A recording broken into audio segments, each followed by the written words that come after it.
Yo, episode 7 of Healing with Sam. What's going on, people? Hope everyone's good. Hope everyone is feeling well. Hope everyone is enjoying themselves. And I hope everyone is about to like and subscribe this video. Or not. Yeah, got the line in. Started IV antibiotics today. I guess today we'll just stay there. We'll sort of come back to the story leading up to this point of the last 4 years. I can't even remember where we left it, but yeah, we'll come back to that maybe next week or the week after, see how this whole process goes. I guess today I'll just share where I'm at with that. It's on, it's in, it's happening.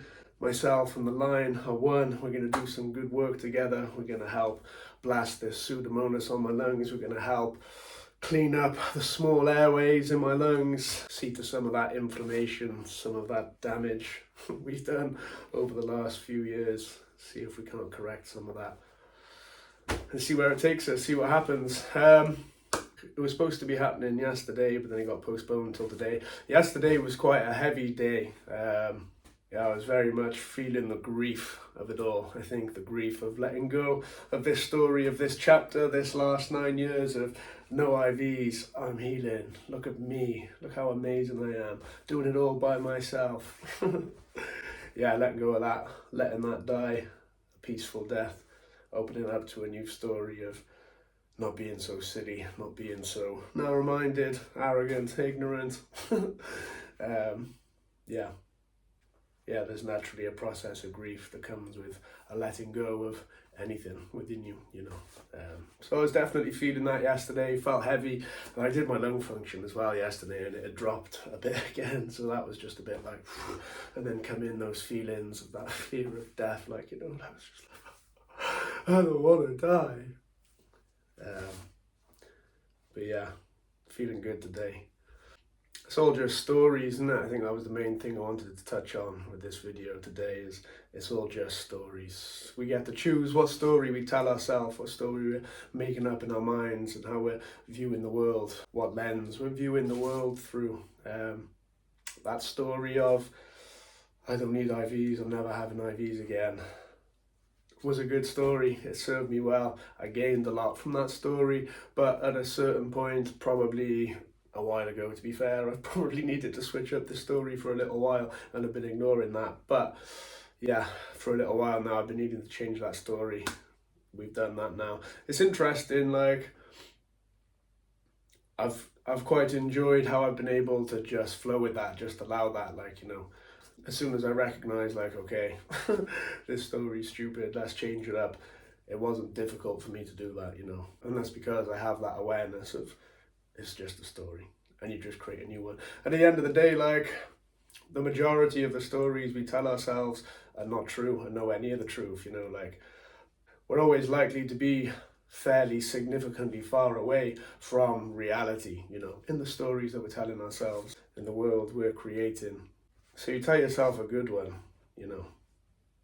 If we are going to live through these stories, and of course there's also something to be said for not living in that story, being able to be separate from the story as well, but acknowledging the reality that the mind is what the mind is, the egoic structure is what it is. We're not going to escape that. We've got to work with that. We've got to use that to our benefit. What's the best story that I could be telling myself right now? These IVs are going to do a beautiful job of helping me heal, of helping me continue in that journey of healing that I've been on. As much as it's probably fair to say, like, it wasn't sensible, it wasn't a good move, I haven't benefited from ignoring that need to change that story over the last few years, there's nothing about that I regret. And ultimately, I'm pretty sure it will prove to be perfect over time. Everything that's happened over the last few years as a result of me rigidly staying in that story of no, you're like, there'll be plenty I've gained from that for sure, you know. So yeah, I don't regret anything, but at the same time, I can acknowledge, you know, I fucked up. I fucked up. Yeah, I've let it get out of hand, like, yeah. It's funny to sort of really reflect on that now, like what I've done to my body these last 4 years by not taking my meds, smoking, drinking. Yeah. But there we go. It was interesting being in the hospital. So I'm not staying in the hospital now like we agreed. I'm just going to go in 3 times a day for the drugs. So that's pretty cool. And it was just weird being in hospital again. Like, it's been 9 years since I've done that. And it was weird to just be in that space again and around people. Like, and that just brought up this idea of stories again, because you could just see how, like, you're in there. If you just succumb to that idea of, oh, you need to come into hospital, like, that's a story you're in right there. It's a story of, I'm sick, I need to be in hospital, I need, like, and it's like, and as much as you don't want to go too far the other way as I have, also, fucking hell, how much do you want to go into that story of, I'm sick, I need to come into hospital? Because it's like all the other people that were on the ward, do they need to be there? Like, for sure we can say maybe we need the IV antibiotics for whatever reason, but do we need to be in hospital? Like, they wanted to keep me in, and just, but for what? Like, why would I stay there? Why would I want to be, like, sacrificing the quality of my day, the quality of my sleep, the quality of just my environment? Why would I want to do that? Like, hospitals aren't generally places that are conducive to well-being on a larger scale outside of the sort of medicine and treatment you're receiving, but just the environment itself it's not conducive to well-being, to welfare, to feeling well. So yeah, I'm glad I'm not staying there. That wouldn't have been helpful at all. And it goes to show, the balance of, like, because the doctors and the nurses will tell me, oh, you need to stay in, blah blah blah, but it's like, no. Like, you need to question these things. Like, as I said, you can go too far the other way, as I've done, in just, like, listening to nothing they have to say and just dismissing it all and being like, I know best and blah blah blah. It's like, no, that's stupid. But it's also stupid to assume that they know best, like, just because they're a doctor or they're whatever. Like, generally in life, it's the same with, like, politicians or any people of sort of, like, in positions of power. Like, oh yeah, right, yeah, that they have this position, they know best. It's like, well, yeah, maybe they know something, but so do you. And so can you find that balance between, okay, what knowledge do you have that is useful to me, but also what you're saying here, that ain't clever. Like, me staying in hospital beyond receiving the medication is not clever.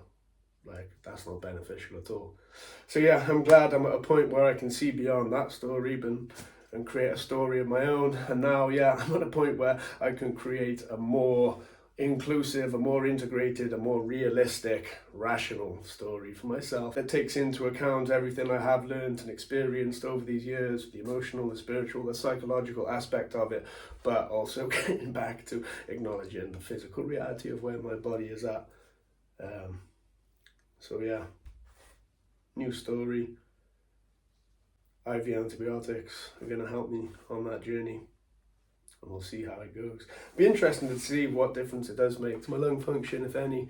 Like I was saying to my mum the other day, what happens when I have IVs? I can't remember, it's been 9 years. I was like, does it help? Do I feel better? She was like, yeah.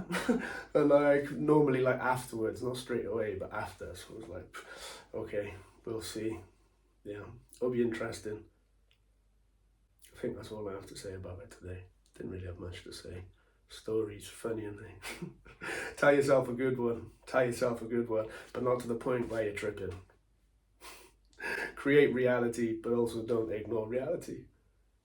I think that's what I have to say. Hope you're all well. I'll see you next week.